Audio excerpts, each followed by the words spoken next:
si on emploie le lexique de Freud, je dirais volontiers que le bonheur, c'est le signe d'une victoire locale contre l'instinct de mort. Je le définirais comme cela.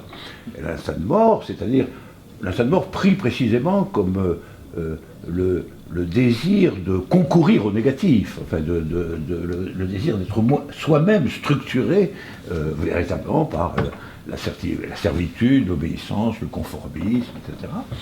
Tout ça, ce sont des forces considérables, et ce que j'entends par bonheur, c'est le moment où on expérimente subjectivement la possibilité d'autre chose, tout simplement. C'est-à-dire la possibilité d'être plutôt dans la création, plutôt dans la rencontre de l'universalité que dans l'identité butée et fermée, plutôt du côté de la création artistique que du conservatisme académique. Enfin, on peut multiplier les choses comme ça. C'est ça le bonheur. Le bonheur, c'est lorsqu'on touche à quelque chose qui, d'une certaine façon, nous aide à ne pas nous enfoncer dans la résignation et dans le négatif. Donc c'est une vision combattante. Alors, sur tout ça, je serais d'accord. Je suis d'accord. Simplement, si vous voulez, il me semble que ce qui nous sépare, c'est que vous voulez maintenir ce terme de bonheur pour désigner tout cela, alors que je préfère l'écarter justement parce que tous ces autres usages le contaminent d'une manière, à mon avis, désastreuse et empêchent de le maintenir, et d'autre part aussi parce que, au nom, disons, des lendemains qui chantent, des idéaux, des révolutions définitives, on a construit des charniers, accumulé des millions de cadavres, et que tout cela se faisait aussi au nom d'un bien, d'un vrai, d'un bonheur à venir, définitif et absolu, ce qui me semble, si vous voulez, rendre dangereuse l'usage oui, du terme. Au nom du scepticisme et de la civilisation paisible, on a aussi beaucoup massacré. Les massacres coloniaux, la guerre de 14, c'était pas sous l'inspiration d'idées totalitaires. Donc là, vous comprenez, ne mettons pas le massacre unilatéralement du côté de l'idée du bonheur, parce que le massacre c'est aussi fait au nom de l'idée nationale, au nom de la conservation de ce qu'il y avait, etc. Donc ce que je pense, c'est que aujourd'hui, conjoncturellement, toute une série de notions ont été en effet prostituées, avilies dans des expériences désastreuses. Et je pense que votre propos est plutôt dans ce cas-là de les laisser choir. Moi, je suis plutôt pour combattre à leur relève. Voilà. Je fais ça pour communisme, je sais pas. Voilà, quel communisme? Bon. Communisme, c'est un mot entièrement traîné dans un ruisseau sanglant. Je le sais parfaitement, comme tout le monde. Et je pense qu'il y a des raisons de ne pas accepter le mode sur lequel est interprétée sa ruine et son abandon. C'est ce qu'on nous propose comme nouvelle servitude à sa place. Je dirais la même chose pour bonheur. Bonheur, effectivement, est prostitué dans des propositions qui sont des propositions marchandes, finalement, au sens général du terme. Je pense qu'il vaut mieux que la philosophie tente d'être le gardien de ce que ces mots peuvent avoir comme capacité d'orientation des vies et comme capacité de combat, parce que sinon, on va petit à petit réduire la fonction philosophique strictement, justement, à sa négativité, à sa part négative. C'est-à-dire la philosophie, ce sera la critique, la vigilance, l'ironie, la dénonciation des instrumentations totalisantes, etc., etc. Ce sera donc, d'une certaine manière, un scepticisme actif, je dirais ça. Pas le scepticisme de la résignation, mais le scepticisme actif. Une pensée critique, voilà. Mais qu'une pensée et peut-être que être sur ce versant est en tout cas certainement mieux que d'être dans la flagornerie des bonheurs commerciaux. Ça, j'approuve votre... Il y a une interpellation là, qui vous est faite, Roger Paul Droit, mais ce qui est frappant quand on est le tiers, c'est que vous avez vraiment en commun le diagnostic, disons, sur, d'une part, la commercialisation, le bazar de la notion de bonheur, Deuxiaux sur la raison de ça, c'est-à-dire l'état du monde. Là-dessus, vous êtes... Et le mot servitude, tout votre exergue de Nietzsche dit l'état du monde. Je pense que vous êtes sur un constat commun. Après, vous dites, par rapport à ça, il n'y a que la vertu critique de la philosophie qui doit aujourd'hui s'exercer. Nous sommes dans le devoir de mobiliser la philosophie pour révéler ça, l'interroger, le creuser, le critiquer. Alors qu'Alain Badiou, il me semble, dit, bon, oui, bien sûr, il faut ça, mais il y a quand même quelque chose qui reste, qui est, et là c'est Platon, un idéal, une adéquation à cette vérité que le bonheur va indexer. Est-ce qu'il ne vous semble pas quand même que c'est un outil nécessaire aussi ? Y compris, je formule mieux peut-être, quand il dit changer le monde, l'enthousiasme politique, est-ce que quelque part vous ne partagez pas ce besoin aussi de changer le monde ? Évidemment, mais je ne prétends pas le prescrire. Peut-être vous non plus, je ne sais pas, mais c'est le sentiment qu'on peut avoir parfois en vous lisant.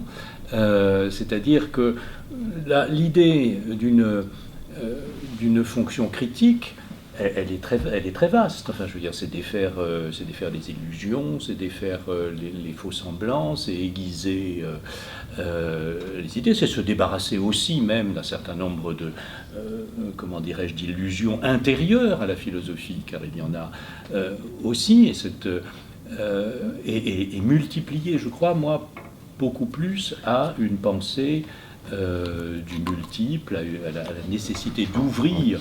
Comment ?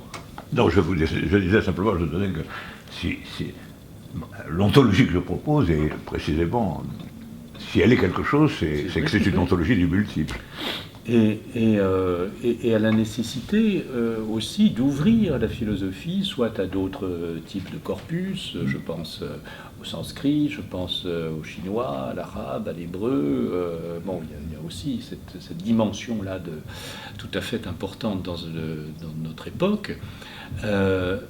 Et je ne crois pas qu'il appartienne aux philosophes finalement de prescrire ni des buts, ni des modèles d'existence. Voilà. C'est-à-dire, si j'ai une différence avec vous, c'est d'être sur cette idée ce que vous appelez le scepticisme actif. C'est très bien. En écoutant Roger Paul Droit, je me dis qu'il n'est pas facile d'être heureux, et peut-être parfois d'expérience, il n'est pas facile d'être heureux quand on est dans l'exercice de la pensée critique, quand on est dans la révélation des faussetés, le pesage très rationnel ou précis ou véritable de l'état des choses. Mais vous voyez, je voudrais revenir sur la notion qui est en effet tout à fait importante, introduite par Roger Paul Droit, c'est la question de la prescription.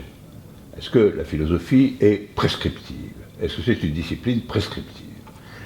Alors, je voudrais dire d'abord que pour moi, ce qui prescrit, à proprement parler, c'est-à-dire ce qui propose le nouveau et l'invente, ou ce qui construit les nouvelles vérités, c'est pas la philosophie.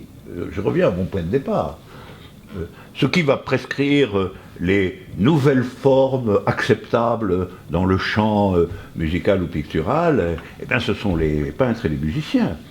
Ce qui va prescrire les nouvelles figures conjoncturelles de la politique, ce sont les militants politiques. Et plus généralement, même ceux qui sont dans les soulèvements, les émeutes, etc. C'est pas le philosophe. Ce qui va prescrire les nouvelles figures que revêt la science, les nouveaux formalismes, les nouvelles orientations, les nouvelles techniques, ce sont les physiciens, les mathématiciens, les biologistes, etc., pas les philosophes. On n'est plus au temps où Aristote faisait tout en même temps, où il faisait les parties des animaux, la logique, etc., etc. On n'est plus dans ce temps-là. La philosophie a abandonné, en tout cas, sa vocation encyclopédique, ça c'est certain. Donc, Je suis d'accord avec Roger Polgran, d'un certain sens, que si on se demande quelle peut être la racine de la prescription politique aujourd'hui, par exemple, ben, c'est pas le philosophe qui va la constituer comme telle.